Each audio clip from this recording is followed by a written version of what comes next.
Hello friends and welcome to my YouTube channel. आज हम AIB 17 के बारे में बात करेंगे।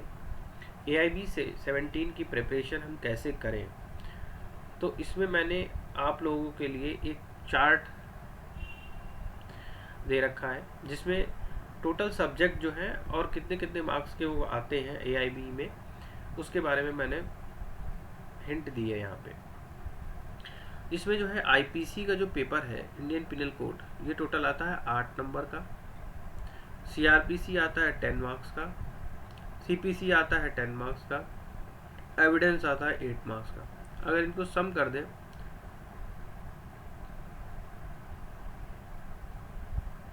तो 36 मार्क्स होते हैं, प्लस 4 मार्क्स हमें पास करने के लिए चाहिए होते हैं।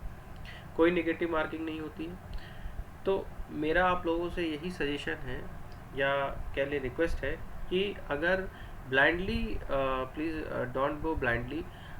अगर आप वकालत के पेशे में हैं और वकालत कर रहे हैं तो आपको ये Indian evidence act, CRPC, CPC और IPC, इन सब्जेक्ट्स पे बहुत अच्छी कमांड होना बहुत ज़रूरी है। फिर भी अगर, क्योंकि आपको बेयर एक्ट अलाउ होती है, और एक प्रॉब्लम ये आती है बेयर एक्ट्स में कि लोग बेयर एक्ट ढूंढते रहते हैं। मैंने AIB 16 दिया है और मेरे 63 क्वेश्चन करेक्ट थे out of 100। 63 I have scored. मैंने आंसर की से मैच किया और मेरे 63 क्वेश्चंस करेक्ट थे। वो ऐसा इसलिए था क्योंकि इतने सारे लॉज मेरे लिए भी मतलब obviously I am in practice, but still I can say that कि इतना याद नहीं रहता है। और प्रैक्टिस में भी जो आप डेली सुन रहे हैं वो तो आप रिमेंबर, जो आप daily case losses daily face कर रहे हैं अपने कोर्ट में, वो तो आपको याद रहते हैं। लेकिन जो ऐसे सेक्शंस हैं या पर्टिकुलर बीच बीच में से क्वेश्चन पूछ लेता है, तो वो एक्चुअल सेक्शंस कहाँ पे मिलेगा और किस सेक्शन में, यदि डायरेक्टली सेक्शन से कोई सवाल, मतलब कई सवाल ऐसे जो डायरेक्टली सेक्शन से पूछ दिए जाते हैं, या फिर कॉन्स्टिट्यूशन में डायरेक्टली आर्टिकल पूछ दिया जाता है, बट रेयर है वो। आजकल इसका कंपटीशन का लेवल थोड़ा सा टफ हो गया है। लेकिन इजी स्कोरिंग का आज मैं आपको एक ट्रिक बताऊंगा। सबसे बड़ी अच्छी ट्रिक है कि सबसे ज़्यादा, सबसे पहले नंबर पे आप एक चीज़ ये कर लीजिए कि जो भी जैसे कि एक्ट जो है, कोई भी एक्ट कब लागू हुआ, ये आप जरूर इसको ध्यान दीजिए। किसका कब, ये एक्ट कब लागू हुआ। जैसे कंपनी लॉ है, ये कब आया, एनवायरनमेंट लॉ है, साइबर लॉ है, लेबर लॉ है, और इसमें लॉ, लैंड लॉ है, इंटेलेक्चुअल प्रॉपर्टी लॉ है। तो इसमें बस मोटा मोटा ये रखिए कि ये एक्ट, या बेयर एक्ट में भी आप नोट कर सकते हैं कि ये कब आया। ठीक है। इसके बाद ये जो सेक्शन है प्रोफेशनल एथिक्स का, इससे बड़े बेसिक से क्वेश्चन आते हैं। Professional ethics, lawyers misconduct and bar council के जो रूल्स हैं, इससे बड़े बेसिक से सवाल आते हैं। तो बड़ा बेसिक से सवाल आपको मिलेगा इस वाले पोर्शन से, जिसमें से 4 क्वेश्चंस आपको बहुत बेसिक बेसिक से मिलेंगे, जो आप इजीली अपने नोट्स, मतलब नोट्स तो अब अलाउ नहीं है, लेकिन फिर भी आप कहीं पे मार्क डाउन कर सकते हैं। और इसके अलावा जैसे लेबर लॉ है, उसमें बड़ा इजी सा क्वेश्चन पूछेंगे ये लोग। इसके अलावा जो है मोटर व्हीकल एक्ट है, उससे एक क्वेश्चन जरूर आता है। मोटर व्हीकल एक्ट का एक क्वेश्चन पेपर में 1 या 2 क्वेश्चन जरूर मिलेगा। मोटर व्हीकल एक्ट में बहुत नॉर्मल सा, जो आप डेली बेसिक, जितना भी बेसिक, जैसे कि मोटर व्हीकल एक्ट में कि पर्टिकुलर अगर कोई एक्सीडेंट हो जाता है तो उसमें डैमेजेस का कौन कौन से इंक्लूड होगा, ड्राइवर इंक्लूड होगा कि नहीं होगा, ये तो इसमें थोड़े से बेसिक बिल्कुल बेसिक आता है। तो ये तो हो गया, आपको पढ़ने की ज़रूरत नहीं है। ये आप बेयर एक्ट जो है वहाँ पे कैरी कर सकते हैं, और बेयर एक्ट में बहुत इजीली ये क्वेश्चन आपको मिल जाएंगे। आप बेयर एक्ट ज़रूर से ज़रूर ले जाइए, मेरा ये सजेशन है। कि लोग क्या करते हैं कि खाली IPC, CRPC एविडेंस उठा लिया, बोले नहीं इससे हो गया, लेकिन बेसिक क्वेश्चन जो आते हैं बिल्कुल सिंपल क्वेश्चन, उस बेयर एक्ट में आप कहीं मार्क कीजिए इन चीज़ों को कि ये मोटर व्हीकल एक्ट कब आया, इसका कुछ इंपॉर्टेंट जो आप डेली लाइफ में फेस करते हैं, एक्सीडेंटल क्लेम, ये जरूर आता है क्वेश्चन। तो इस क्वेश्चन को आप मार्क डाउन कर लीजिए कहीं पे, या इस क्वेश्चन को आप टिक लगा लीजिए, आएगा ही आएगा एग्जाम में। और कॉन्स्टिट्यूशन में जो लैंडमार्क जजमेंट्स हैं वो जरूर आते हैं अपने इसमें। मैं, अगर आप लोग चाहेंगे मुझे कमेंट करेंगे तो मैं लैंडमार्क जजमेंट्स सारे जो भी पिछले सीरीज़ में हुए हैं, जो उससे पहले आए हैं, वो मैं लैंडमार्क जजमेंट विद एक्सप्लेनेशन इसी लेक्चर सीरीज में आपको समझा दूंगा, जिससे कि आपका AIB क्लियर हो जाएगा 100%। कोई रॉकेट साइंस नहीं है इसमें AIB क्लियर करने में। और आज मैं थोड़ा सा, अब मैं शुरू करता हूँ इसे। बेसिकली मैंने जो टारगेट ये AIB का है कि आपका जो IPC है, CRPC है और एविडेंस है, तो इसकी आपको क्या करनी है, कैसे आपको पता चलेगा कि नहीं अब आप IPC CRPC और एविडेंस पूरा पढ़ने बैठ जाओगे तो हम I guess IPC CRPC CPC order rules ये सारा एक साथ, तब फिर हेडक हो जाएगा आपका कि यार बहुत ज़्यादा सिलेबस है, कैसे करूँ, थोड़ी सी प्रॉब्लम होगी आपको पढ़ने में। तो इसके लिए क्या करें, कैसे मतलब इसको हम, क्योंकि बेयर एक्ट अलाउ होती है और सब कुछ बेयर एक्ट में दे रखा होता है और इसी से पूरा पेपर बनता है, फिर भी लोग ढूंढ के सेक्शंस नहीं ढूंढ पाते हैं, लोग रेलेवेंसी नहीं लगा पाते हैं और लोग फेल कर जाते हैं इसमें, क्योंकि वो अपने सराउंडिंग्स में उन चीज़ों का मतलब समझ ही नहीं पाते। बेयर एक्ट में अगर आपको बेयर एक्ट ले जा रहे हैं, आप खाली बेयर एक्ट ले जाना नहीं है, आप सबसे पहला काम कीजिए कि जैसे IPC है, IPC की बेयर एक्ट में जो भी इंडेक्स है उसमें कितने चैप्टर हैं, टोटल चैप्टर और टोटल सेक्शन, आप एक बार पढ़ लीजिए टोटल चैप्टर कितने हैं और हर चैप्टर में कितने सेक्शंस हैं, और उन सेक्शन के बारे में बस पढ़ लीजिए, रीडिंग कर लीजिए।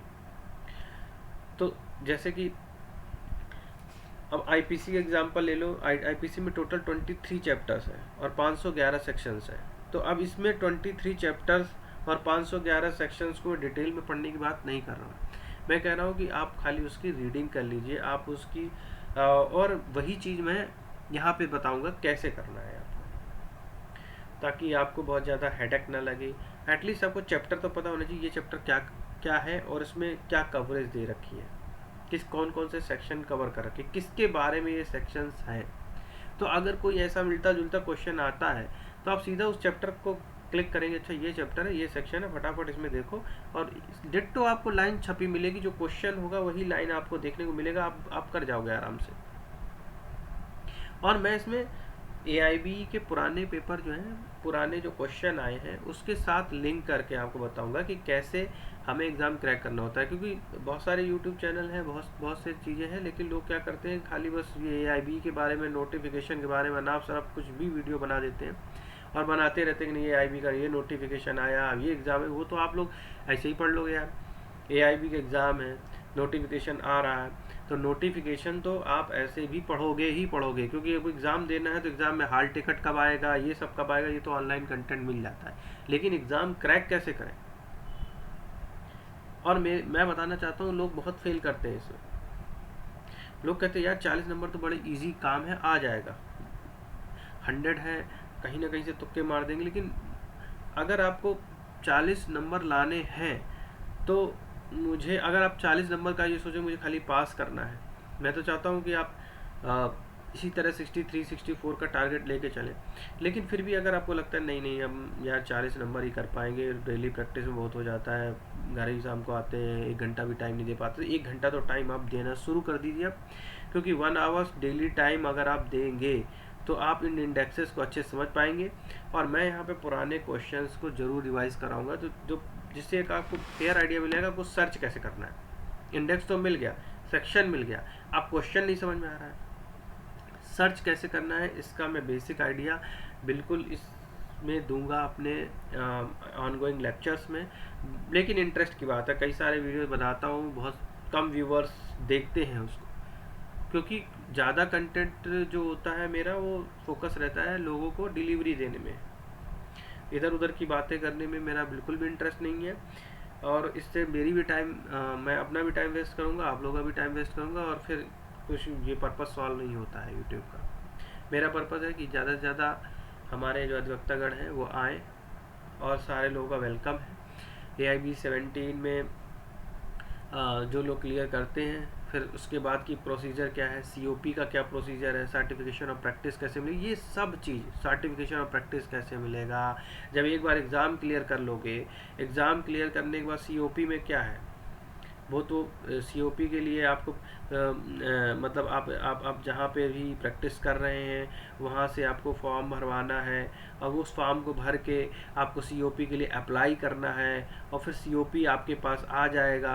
फिर सीओपी को मेंटेन करने के लिए कितने आपको वकालतनामे लगेंगे, ये सब बात की बातें, ये जब आप घुस जाओगे तो, और बहुत से ऐसे लोग होंगे जो आईबी का एग्ज़ाम दे रहे हैं, उनको सब पहले से ही पता है, जो प्रैक्टिस में है, क्योंकि अब गवर्नमेंट ने ज़रूरी कर दिया है, इसलिए अब सबको देना पड़ रहा है।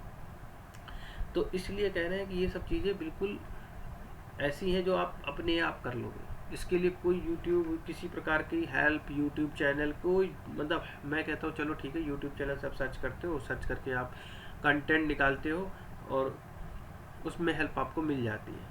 तो हर कोई अपना बेस्ट देता है यूट्यूब पे, मैं किसी को ये नहीं कहता कि कोई बहुत अपना, लेकिन बहुत से ये है कि खाली एक लाइन का हेडिंग पढ़ना, फिर ये सीओपी को बहुत बड़ा इशू बना देना, और सीओपी के आधार पे आप कह देंगे सीओपी कैसे आएगा। पहले आप एआईबी का एग्ज़ाम दीजिए, आपने फॉर्म अप्लाई कर दिया, हॉल टिकट ले लिया है, आपका टारगेट एआईबी होना चाहिए, एआईबी के बाद सीओपी की क्या प्रोसीजिंग है वो आपको कोई भी आपका अधिवक्ता जो प्रैक्टिस में है, क्योंकि आप एआईबी का एग्ज़ाम दे रहे हो तो आप प्रैक्टिस करोगे ही, या प्रैक्टिस कर रहे होगे, मैं ऐसा मानता हूँ, तो आपको सारी चीज़ें एक बार में ही पता चल जाएगी। तो अब ज़्यादा टाइम वेस्ट ना करते हुए मैं बताता हूँ कि कैसे हमें एआईबी की प्रिपरेशन करनी है। तो मैंने यहाँ पे सब topic wise number of questions बता रखे हैं।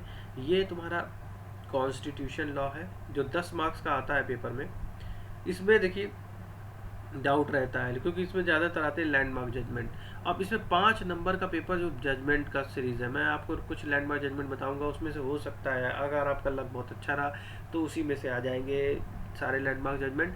लेकिन फिर भी जो जजमेंट के लैंडमार्क जजमेंट है वो बहुत ही मतलब ऐसे हैं कि अनसर्टेन है। कभी आपको पता है अगर आप प्रैक्टिस में हैं, या फिर अगर आप पढ़ना चाहते हैं इधर उधर से, तो लैंडमार्क जजमेंट आप जितने भी हैं थोड़े बहुत डेली बेसिस पे थोड़े थोड़े करके जो भी लैंडमार्क जजमेंट है वो देखिए कि लैंडमार्क जजमेंट ही आते हैं ज़्यादातर। ऐसा एग्जामिनर भी नहीं चाहता कि नहीं ऐसा पेपर सेट कर दो कि पता चला कि भाई बच्चे कंफ्यूज हो रहे हैं, यार ये क्या आ गया आउट ऑफ सिलेबस। ऐसा कुछ भी नहीं आता है, पेपर बहुत नॉर्मल मोड का ही आता है, लेकिन हाँ थोड़ा कॉम्पिटिटिव रहता है, थोड़े क्वेश्चन ट्रिकी होते हैं, घुमा के आते हैं, डायरेक्ट कोई क्वेश्चन नहीं मिलेगा, इसीलिए लोग इसमें भी फेल कर जाते हैं।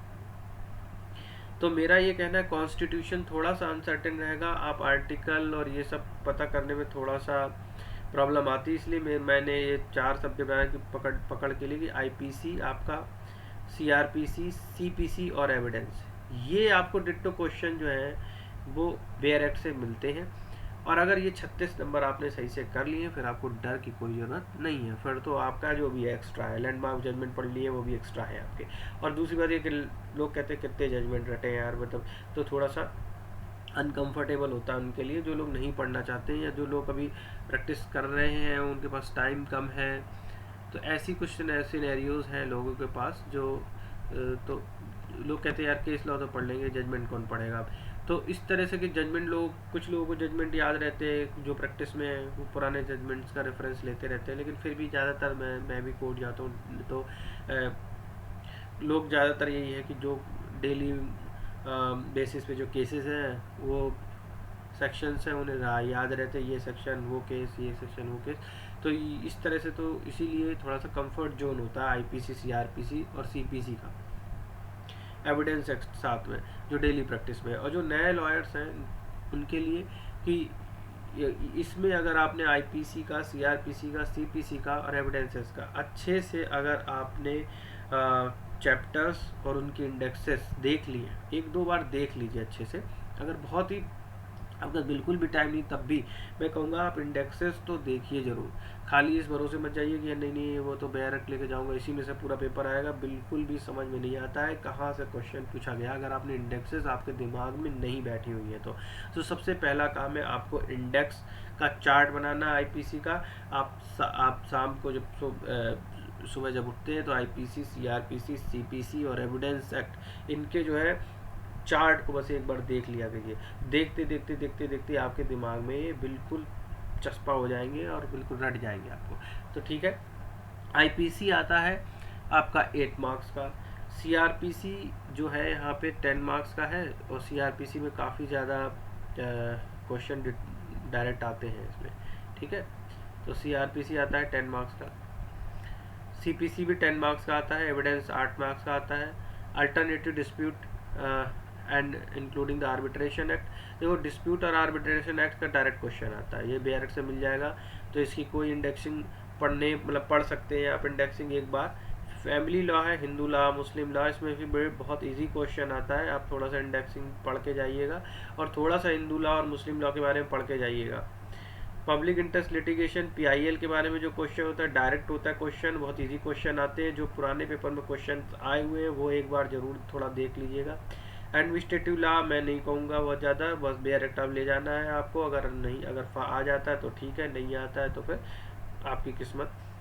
प्रोफेशनल एथिक्स और misconduct bar council of India rules, इसके बारे में आपको वैसे भी काफ़ी कुछ पता होता है, लेकिन फिर भी आप एक बार हल्की सी देख के जाइएगा, क्योंकि इससे डायरेक्ट क्वेश्चन आता है, बहुत सिंपल क्वेश्चन आता है। कंपनी लॉ से भी बहुत सिंपल क्वेश्चन आता है। एनवायरमेंट लॉ हो गया, साइबर लॉ हो गया, साइबर लॉ से बिल्कुल बेसिक सा क्वेश्चन आएगा। तो इन सब के क्वेश्चन बड़े बेसिक बेसिक से आते हैं। ये एक्ट कब लागू हुआ, तो ये भैया ये 4 क्वेश्चन या 5 क्वेश्चन तो बस कब लागू हुआ इसके ही आएंगे। तो सब सारे एक्ट के ऊपर BRET में कहीं से भी निशान लगा लीजिए कि ये एक्ट इस दिन लागू हुआ है, और जो उनसे BRET नहीं ले जा रहे हो उसका कहीं ना कहीं मेंशन करके ले जाइए कि ये मोटर व्हीकल एक्ट है, ये इस दिन लागू हुआ, ये पर्टिकुलर एक्ट इस दिन लागू हुआ, ये पर्टिकुलर एक्ट इस दिन लागू हुआ, क्योंकि ये क्वेश्चन डायरेक्ट है, आएगा ही आएगा। 4-5 क्वेश्चन ऐसे मिलेंगे आपको जो बिल्कुल अगर आपने छोड़ दिए तो आप गलती करोगे। तो मेरा कहना है कि कौन सा एक्ट कब लागू हुआ, ये एक पेट क्वेश्चन है, आएगा ही आएगा। और 4 या 5 क्वेश्चन है ये ऐसे आएंगे जो फ्री के नंबर हैं, ये आप मत छोड़िए। तो ये आप कहीं ना कहीं मेंशन कर लीजिए। अगर आप मोटर व्हीकल एक्ट, इसका ज़रूर आता है पेपर में क्वेश्चन, और बहुत ईजी क्वेश्चन आता है। मेनली इसमें मोटर व्हीकल एक्ट से आते हैं क्वेश्चन, और इसमें यही आता है कि ये एक्ट कब लागू हुआ, या फिर ये एक्सीडेंटल क्लेम है तो इसमें कौन कौन इंक्लूड होगा, कौन एक्सक्लूड होगा। बहुत बेसिक सा क्वेश्चन आता है। एक बार अगर आप ये नहीं तो अगर आप इच्छुक हुए और मुझे अच्छा रिस्पांस मिला मेरे चैनल पे, तो मैं ज़रूर इसका वीडियो सीरीज़ बनाऊंगा कि व्यूअर्स के अकॉर्डिंग ही जो लेक्चरर होता है वो अपने मोटिवेटेड होता है। अगर आप देख रहे हैं और आप इंटरेस्टेड हैं तो ज़रूर मैं बनाऊंगा ये वीडियो और लेक्चर सीरीज़, और आपको प्रॉपर गाइडेंस दूंगा। आप कमेंट दीजिएगा तो मैं उस पर ज़रूर आपको एक लेक्चर सीरीज बनाऊंगा। पुराने जितने भी क्वेश्चंस हैं मेरी कोशिश है मैं कंप्लीट करा दूंगा। ठीक है, तो ये एक छोटा सा तरीका है, बिल्कुल इजी तरीका है, जो AIB को क्लियर करने के लिए ज़रूरी है। ठीक है, तो जितने भी लोग नए एस्पिरेंट्स हैं वो प्लीज़ इस चीज़ को नोट कर लें कि अगर आपको अच्छे से, अगर आप चाहते हैं कि नहीं हाँ आप पढ़ने में इंटरेस्टेड हैं और आपको लगता है कि नहीं हाँ मुझे ये तो कवर करके जाना चाहिए, तो मेरे हिसाब से सबसे पहले IPC, CRPC, CPC और एविडेंस, ये आप इनकी अगर हल्का हल्का सेक्शन की रीडिंग भी मार लेंगे तो मैं कहता हूँ 36 मार्क्स आपके बिल्कुल कहीं नहीं गए। और 36 में ये 5 जो है ये कब लागू हुआ, ये बस इस पे, तो 36 + 5 = 41, आपके 41 मार्क्स तो आपने यहाँ से बिल्कुल कर दिए। पेपर बहुत इजी होता है उनके लिए जो थोड़ा बहुत पढ़ लेते हैं, पेपर टफ उनके लिए होता है जो बिल्कुल भी पढ़ के नहीं जाते हैं। मेरा उनको भी सजेशन है जो बिल्कुल भी नहीं पढ़ना चाहते हैं, कम से कम इंडेक्सिंग तो पढ़ लें। चैप्टर का कितने चैप्टर हैं, कौन से चैप्टर में क्या क्या सेक्शंस है, जैसे कि अभी मैं आपको IPC का थोड़ा सा बैकग्राउंड देता हूँ, और IPC के बैकग्राउंड में मैं आपको बताता हूँ कि कैसे हमें प्रिपेयर करना है AIB के लिए। मैं जस्ट बैकग्राउंड दूंगा, नॉर्मल कहानी की तरह हम देखेंगे, और बहुत ऐसे ही बैकग्राउंड से आप मेरे वीडियो लेक्चर्स देख के आप आराम से इसको प्रिपेयर कर सकते हैं। आज हम IPC शुरू करते हैं, और जैसे रिस्पांस मिलेगा मैं इसके वीडियो ज़रूर डालूँगा। डिपेंड्स ऑन ऑडियंस अगर चाहती है कि उसको वीडियो मिले और इसके ज़्यादा से ज़्यादा वीडियो मैं बनाऊँ तो ऑब्वियसली मैं इनके वीडियोस डालूँगा यूट्यूब पे, और आप लोगों को फ्री ऑफ कॉस्ट इसकी प्रिपरेशन करने का पूरा चांस दूंगा मैं। लेकिन फिर भी देखते हैं how how much success I will gain. तो चलिए अब देखते हैं, हम आईपीसी से शुरू करते हैं। मैंने आपको आईबी का पूरा बता दिया है, एक्स्ट्रा कोई भी बात हम नहीं करेंगे। एक्स्ट्रा बात करने में कोई टाइम वेस्ट नहीं करना है, अपना भी और आपका भी। तो ठीक है, आज हम आईपीसी से थोड़ा बहुत शुरुआत करते हैं, फिर धीरे धीरे मैं सीआरपीसी, सीपीसी और इनके महत्वपूर्ण ऑर्डर जो आते ही आते हैं एग्ज़ाम में वो कवर कराऊंगा। ऐसा नहीं कि मैं सारे ऑर्डर लेके बैठ गया, सारे रूल लेके बैठ गया। बहुत सारे ऑर्डर और रूल्स हैं। सीपीसी अकेले अगर कवर करोगे तो 1 महीना तो कम से कम चाहिए सीपीसी को अच्छे से कवर करने में। तो ये लेक्चर CJIB वालों के लिए इम्पोर्टेंट है और उनके लिए भी इम्पोर्टेंट है जो मतलब और फर्दर एग्जामिनेशंस देते हैं। जुडिशरी को तो मैं नहीं कहूँगा, थोड़ा हायर लेवल हो जाता है, उसके लिए अलग से वीडियोस बनाने पड़ते, लेकिन फिर भी थोड़े छोटे मोटे जो एग्ज़ाम इधर उधर के होते हैं, जैसे कि APO का एग्ज़ाम है, तो APO के एग्ज़ाम वगैरह में, या फिर और जो इनमें जो लोग रैंक स्विच करते हैं पुलिस में, IPC, CPC, CRPC पूछा जाता है, सब इंस्पेक्टर एग्ज़ाम या इंस्पेक्टर एग्ज़ाम, इनमें पूछा जाता है। तो थोड़ा बेसिक कवर करेंगे, ठीक है। तो अब आईपीसी शुरू करने से पहले थोड़ा इसका बैकग्राउंड देता हूँ मैं। हमारे संविधान में, कॉन्स्टिट्यूशन में लॉ मेकिंग प्रोसेस है। अब विधि, लॉ हम पढ़ रहे हैं, आईपीसी पढ़ रहे हैं, सीआरपीसी पढ़ रहे हैं, एविडेंस एक्ट पढ़ रहे हैं, तो हम सबसे पहले लॉ के बारे में जानते हैं कि लॉ जो है वो कहाँ से एक्सट्रैक्ट हुआ है। और हम ये आईपीसी, सीआरपीसी और एविडेंस पढ़ रहे हैं, ये पार्ट किसका है? वाई वी आर, मतलब जब हमारा देश आज़ाद हुआ था तो हर किसी देश का अपना पर्टिकुलर कॉन्स्टिट्यूशन होता है और उस कॉन्स्टिट्यूशन में पर्टिकुलर आर्टिकल्स होते हैं। जो कॉन्स्टिट्यूशन हमारा है वो कॉन्स्टिट्यूशन हमारा बेसिक रक्षा, संघीय ढांचे, इसके बारे में बात करता है। लेकिन कॉन्स्टिट्यूशन में ये पनिशमेंट क्या है, इस तरह की कोई भी चीज़ें फिर राज्य अपने स्तर पे या पार्लियामेंट्री लेवल पे इस पे विधि बनाने का काम या तो तुम्हारा पार्लियामेंट का होगा या फिर तुम्हारा स्टेट लेजिस्लेचर का होगा। पार्लियामेंट और स्टेट लेजिस्लेचर ही विधि बनाने का काम करते हैं। तो वो सब, जैसे कि हमारे संविधान में जो लॉ मेकिंग प्रोसेस है उसको हम बाइफर्केट करते हैं 2 पार्ट में। एक तो हम कह सकते हैं टेरिटरी के अकॉर्डिंग और दूसरा हम कह सकते हैं सब्जेक्ट मैटर के अकॉर्डिंग। टेरिटरी जैसे कि स्टेट है तो स्टेट का अपना लॉ होगा, हर स्टेट के अपने लॉ हैं, ठीक है। और सब्जेक्ट मैटर के अकॉर्डिंग, क्या सब्जेक्ट मैटर है उसके अकॉर्डिंग लॉ मेकिंग प्रोसेस है। तो लॉ मेकिंग प्रोसेस के 2 तरीके हैं, territory wise and subject matter के अकॉर्डिंग। हमारे संविधान में पार्ट 11 में हमारा जो है वो दे रखा है union and state legislative and administrative, विधायी और प्रशासनिक संबंधों के बारे में बताया गया है। पार्ट 11 में हमारे संविधान में विधायी और प्रशासनिक संबंधों के बारे में, जिसको आर्टिकल 245 से लेके 263 तक जाता है। लेकिन यहाँ पर हम एडमिनिस्ट्रेटिव पार्ट को कवर नहीं कर रहे हैं, या हम विधायी और एडमिनिस्ट्रेटिव पार्ट को हम छोड़ रहे हैं। तो यहाँ पे हम विधायी संबंधों के बारे में बात कर रहे हैं, यानी कि यूनियन एंड स्टेट लेजिस्लेचर के बारे में बात कर रहे हैं। कहने को मतलब ये पार्ट 263 तक जाता है। लेकिन प्रशासनिक संबंधों को अब हम यहाँ पे इसलिए, क्योंकि लॉ मेकिंग प्रोसेस में प्रशासनिक संबंधों का कोई रोल नहीं है। जो लॉ मेकिंग प्रोसेस है वहाँ पे लेजिस्लेटिव का काम है। तो लेजिस्लेटिव की बात, लॉ जो है उसकी हम यहाँ बात करते हैं। जो हमारा लेजिस्लेटिव पार्ट है जिसकी हम बात करें, लेजिस्लेटिव पार्ट जो विधायी संबंध है, इसके 245 से लेकर 255 तक, इसकी अगर हम बात करें तो ये यहाँ पे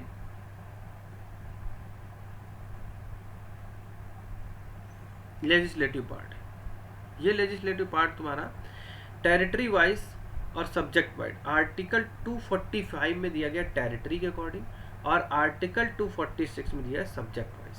आर्टिकल 245 में बताया गया है कि टेरिटरी यानी कि जो स्टेट है सपोज, तो यहाँ पे उसकी जो बाउंड्रीज है, कोई हर, जैसे इंडिया का मैप है तो इंडिया में हर एक स्टेट की अपनी पर्टिकुलर बाउंड्री होगी, और हर एक स्टेट की जो बाउंड्री है अपनी, उस बाउंड्री के अंदर ही वो वहाँ के लॉ मेकिंग एक्सरसाइज को प्रोसेस करेगा। तो कौन करेगा? स्टेट लेजिस्लेचर, विधानमंडल दल, जो भी स्टेट लेजिस्लेटिव असेंबली है वो यहाँ पे लॉ मेकिंग प्रोसेस को एक्सरसाइज करेगी, वो अपने रूल बनाएगी, लॉ बनाएगी अपने लिए।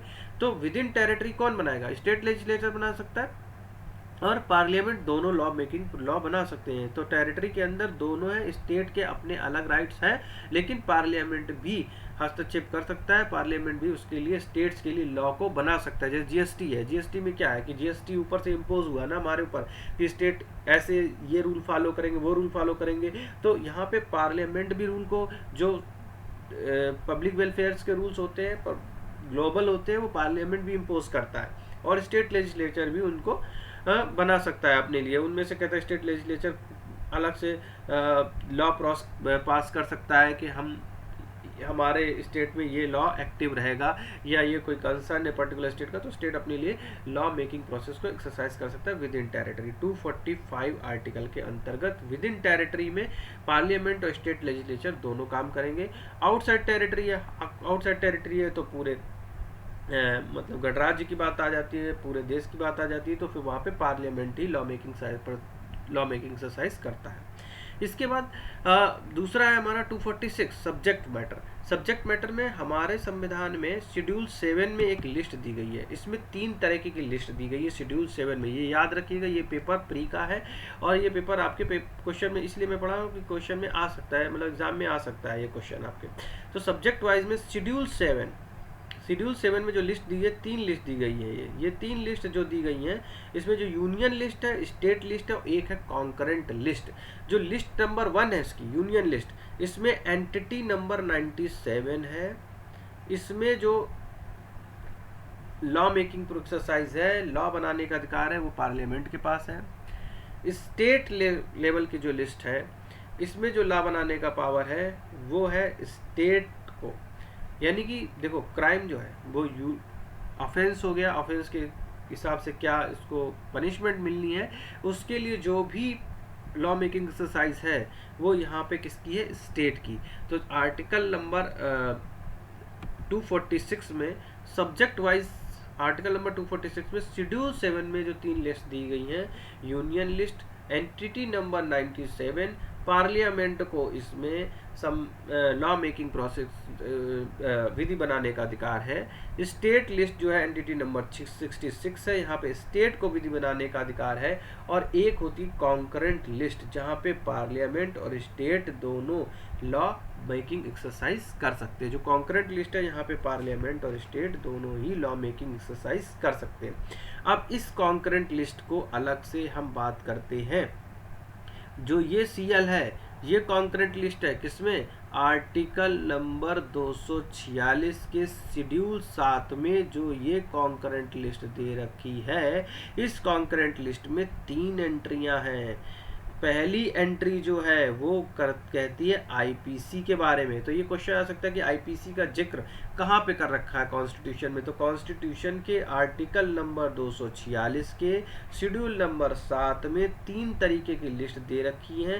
पहली लिस्ट जो है, कॉन्करेंट लिस्ट जो है, वो एंटिटी नंबर 1 है, जिसमें आईपीसी की बात की गई है, जहाँ पे सेंट्रल गवर्नमेंट और स्टेट, सेंट्रल के अमेंडमेंट भी हो सकते हैं, स्टेट अमेंडमेंट भी हो सकते हैं यहाँ पे आईपीसी में। तो बेयर एक्ट में आप देखिएगा तो स्टेट अमेंडमेंट भी दे रखे हैं, सेंट्रल अमेंडमेंट भी दे रखे हैं। एंटिटी नंबर 2 सीआरपीसी के बारे में बात करता है, और एंटिटी नंबर 3 बात करता है एविडेंस एक्ट के बारे में।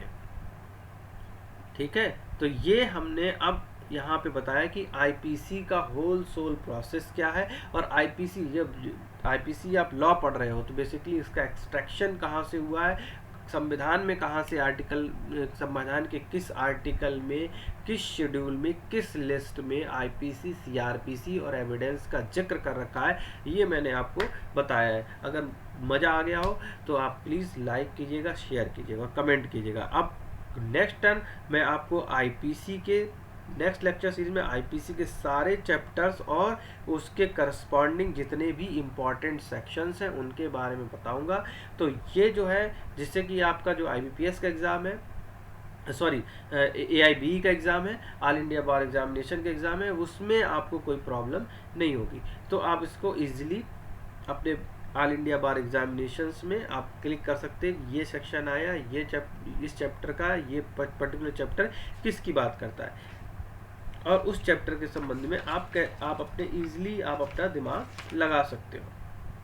ठीक है, तो ये इस लेक्चर में इतना ही। अब नेक्स्ट लेक्चर में हम इसकी जो है जैसे कि हम जो स्पेसिफिक रूल्स हैं, कि सबसे पहले 23 चैप्टर्स 511 सेक्शंस हैं आईपीसी के, जनरल सेक्शन क्या है, स्पेसिफिक सेक्शंस क्या है, और स्पेसिफिकेशंस क्या है, हम कैसे इजीली उसको अपने माइंड में रख सकते हैं, ये इसकी मैं ट्रिक्स बताऊंगा नेक्स्ट लेक्चर सीरीज में। तब तक के लिए थैंक्स फॉर वॉचिंग।